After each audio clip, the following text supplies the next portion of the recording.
ನೋಡಿ ಇಲ್ಲಿ ಇದೇ ಕಾಣ್ತಾ ಇದೆಯಲ್ಲ ಮೇಲೆ ಬಾಕ್ಸ್ ಇದೆಯಲ್ಲ ಇದೇ ಸರ್ಚ್ ಬಾರು. ಇಲ್ಲಿ ಏನ್ ಟೈಪ್ ಮಾಡ್ಬೇಕು ನಾವ್ ಹೇಳಿ?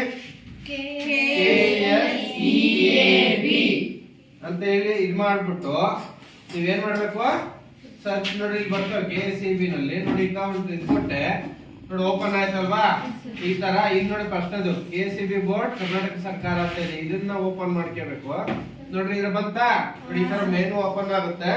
ಸೊ ಇದು ನೋಡಿ ಇಲ್ಲಿದೆ ನೋಡ್ರಿ ಸ್ಟೂಡೆಂಟ್ ಕಾರ್ನರ್, ಸರಿನಾ? ಕಾಣ್ತಾ ಇತ್ತೇನ್ರ? ಇದಕ್ಕೆ ಹೋಗಿ ಕ್ಲಿಕ್ ಮಾಡಿದ್ರೆ ನಿಮ್ಗೆ ಏನ್ ಬರುತ್ತೆ ನೋಡ್ರಿ, ವೆಬ್ಸೈಟ್ 2025-26ನೇ ಸಾಲಿನ SSLC ಪರೀಕ್ಷೆಗೆ ಸಂಬಂಧಿಸಿದಂತ ಮಾಹಿತಿ ಇದೆ.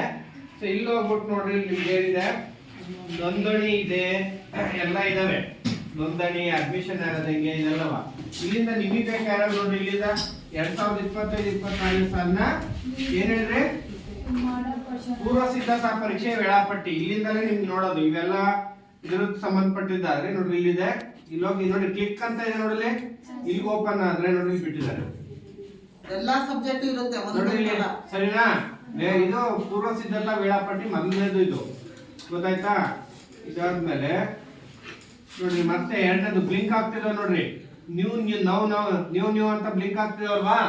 ಸೊ ಇವೇನ್ ಹೇಳಿ, ಇವು ಡೇಟ್ ಇದ್ರ ಮೇಲೆ ಹೋಗಿ ನೋಡಿ ಇಲ್ಲಿ ಕ್ಲಿಕ್ ಕೇರ್ ಅಂತ ಇದೆ, ಇದ್ರ ಮೇಲೆ ಹೋಗಿ ನೀವು ಕ್ಲಿಕ್ ಮಾಡ್ಬೇಕು. ಸೊ ಈ ತರ ಮಾಡಿದ್ರೆ ನೋಡಿ ವೆಬ್ಸೈಟ್ ಅಲ್ಲಿ ಓಪನ್ ಆಗ್ತದೆ.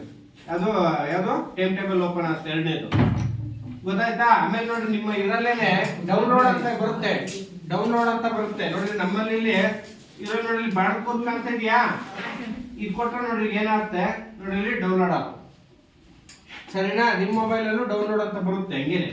ಸೊ ಈ ಡೌನ್ಲೋಡ್ ನ ನೀವೇನ್ ಮಾಡ್ಬೇಕು, ನೀವು ನೋಡ್ಕೊಂಡು ಆ ಟೈಮ್ ಟೇಬಲ್ ಎಲ್ಲ ಇದು ಮಾಡ್ಕೋಬೇಕು. ನೋಡಿ ಇದು ಒಂದಾಯ್ತಲ್ವಾ? ನೋಡಿ ಇಲ್ಲಿ ಮೊದಲು